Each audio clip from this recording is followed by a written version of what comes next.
Welcome once again to Flashpoints. I'm Bob Orr. Joining me, Juan Zarate. He's our national security analyst. Juan, good to see you once again. Bob, great seeing you. Let's revisit now what's going on with Ukraine and Russia and the international pressure to kind of get Russia to back off. Where are we? Right. We've in essence moved to what's called the third stage or third round of sanctions, now with Europe largely following the American lead to target Russian sectors or elements of Russia's financial, banking, and oil sectors to try to squeeze the Russian economy and to try to change Putin's behavior. This is really significant because the U.S. has been pushing the Europeans to do more. The U.S. Treasury in particular has been trying to tailor the sanctions to go after long-term financing and long-term technology that the Russian oil and banking sector needs to do business, raising the cost to the economy. And the Europeans have largely followed. And that's significant because you're going to start to see effects in the Russian economy, not necessarily tomorrow, but longer term. And you've started to see signals that the Russians are worried. This has all sorts of implications.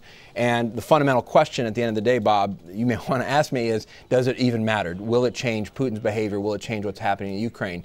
I'm not sure about that, but the reality is we've moved to a new and stronger stage of sanctions. Are these sanctions with bite, and what does it mean that they're coming from the European partners who are key trading partners with Russia? It's incredibly significant that it's coming from Europe. Europe was important to this because of the trading relationship, the investment relationship, the relationship between major oil companies, between Russia and Europe. So that's a strong message. That's a very strong message. He realizes he's lost sort of the moral battle in Europe, especially with the downing of MH17, that really changed the tone and tenor of this debate in Brussels. And so that's why you've seen this. In addition, Angela Merkel in Germany, who has really been a forceful voice in terms of moderation on the sanctions, the Italians and the Dutch as well, saw that the Russians continued to arm the separatists, that there was no real abatement of what the Russians were doing. In fact, there seemed to be an acceleration of some of the which continues after the downing of the flight. So it seemed unreasonable. That seemed to be the final straw, and that's what's led to these sanctions. And these sanctions, do they have bite, do you think? What do you think? They do. What's interesting about them, Bob, they're different than other sanctions that have been used in the past. These aren't blanket sanctions against all Russian banks, all Russian defense industry members, all oil companies.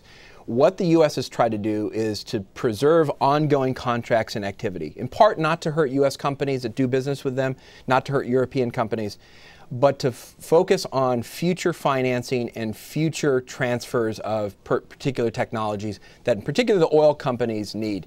And so the defense sector has been largely blocked out, but with finance, the banking industry and oil, it's largely about not allowing future financing, future capital, and future shipments and contracts. And so that's creating a lot of tension with firms that now have to go back and say, okay, how do we carve out the nature of this relationship? And it's raising the cost of capital for the Russian economy. That is to say, to be able to borrow, they can't go to Western banks anymore to borrow and to create the debt that they need for investment and the economy.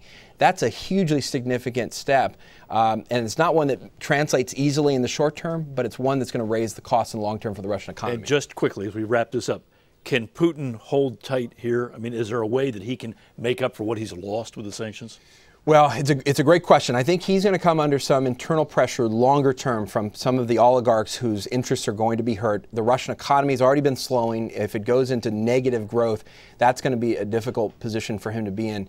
He really can go one of two ways. One, he can sort of come back to the table and, push back and try to get some of these sanctions lifted. I think the West really does want to lift these sanctions. So if he were to ameliorate his position and to stop his support to the separatists, I think that would follow. He can go another way, though. He could be more aggressive. He could decide to engage in economic pressure of his own.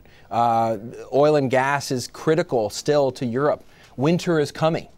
And there's a way that he could play this in a very aggressive way economically, start to harass American companies, start to sanction or bar European investment that would start to really hurt in a boomerang way. And so he's got two choices here. We'll just have to see what he decides to do. We'll come back to this topic many times, I'm afraid. Thank you, Bob. Juan, thank you.